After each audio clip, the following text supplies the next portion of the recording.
जय माँ काली मित्रों, आपका हमारे चैनल माँ काली माँ दुर्गा शक्ति संवाद में स्वागत है। मित्रों, अगर आप हमारे चैनल पर नए हैं तो हमारे चैनल को सब्सक्राइब कीजिए, लाइक कीजिए, शेयर कीजिए। साथ ही नोटिफिकेशन बेल को भी प्रेस कीजिए, जिससे हमारी आने वाली वीडियोस का नोटिफिकेशन आपको तुरंत मिल जाए। मित्रों, आज का जो विषय है वो विषय ये है कि क्या पूजा करते समय आपके कंधे भारी होते हैं। देखिए, जब हम पूजा करते हैं तो पूजा करते समय हमें अलग अलग चीज़ों का अनुभव होता है। कुछ व्यक्ति ऐसे होते हैं जिनको अनुभव होता है, कुछ व्यक्ति ऐसे होते हैं जिनको अनुभव नहीं होता है।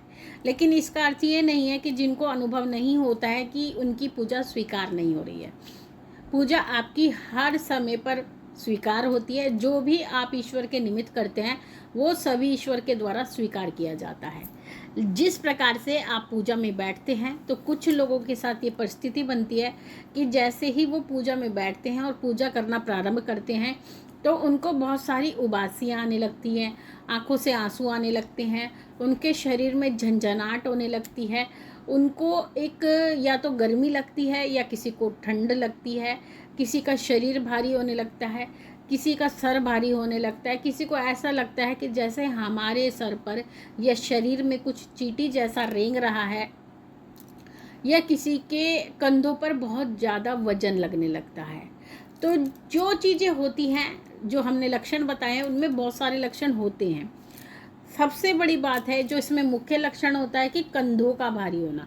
कंधों का भारी होना किस बात का संकेत है और क्या सभी के कंधे पूजा में भारी होते हैं?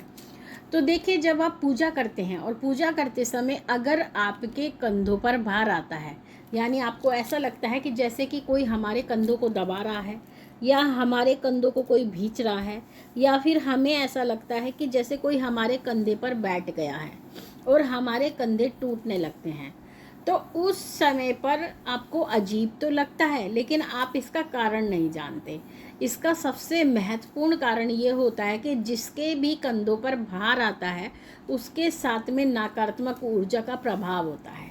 अर्थात जब आप पूजा करेंगे तो वो आपके कंधे पर विराजमान हो जाएगी। जो नकारात्मक ऊर्जा है आपके कंधों में दर्द करेगी, आपके कंधों पर भार करेगी और आपको कष्ट पहुंचाएगी।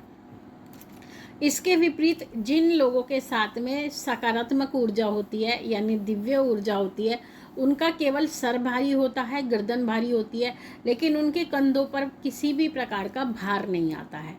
और अगर आपके कंधों पर भार आता है तो ये इसका बिल्कुल स्पष्ट संकेत होता है कि आपके साथ में संकट का प्रभाव बना हुआ है, नकारात्मक ऊर्जा का प्रभाव बना है, जिस कारण से आपके कंधों में दर्द रहता है या पूजा के समय पर दर्द होता है, लेकिन जैसे ही पूजा आप समाप्त करते हो तो वो दर्द बिल्कुल ठीक हो जाता है।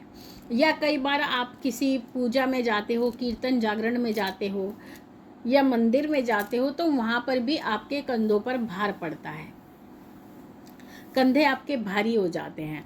तो कंधों का भारी होना स्पष्ट संकेत है कि आपके साथ में संकट लगा हुआ है, प्रेत बाधा लगी हुई है। और ये संकट बाधा जो होती है, कुछ लोगों का ये भी कहना है कि माँ, ये जो संकट हमें लगा है ये तंत्र क्रिया के माध्यम से आया है, किसी ने भेजा है, किसी ने हमारे ऊपर संकट भेजा है। तो हम ये कहते हैं कि संकट का लगने का अर्थ ये नहीं होता कि संकट आपको भेजा जाए, तभी संकट लगता है। संकट आपको किसी भी तरह से लग सकता है। संकट आपको चलते फिरते भी लग सकता है, आप कहीं पर जा रहे हो उसके माध्यम से भी लग सकता है, अशुद्ध भोजन के माध्यम से भी लग सकता है, अशुद्ध रहन सहन के कारण भी आपको संकट लग सकता है। तो संकट ऐसा नहीं होता कि क्रिया के माध्यम से ही भेजा जाता है, आपकी अपनी गलतियों से भी संकट आपको लग जाता है।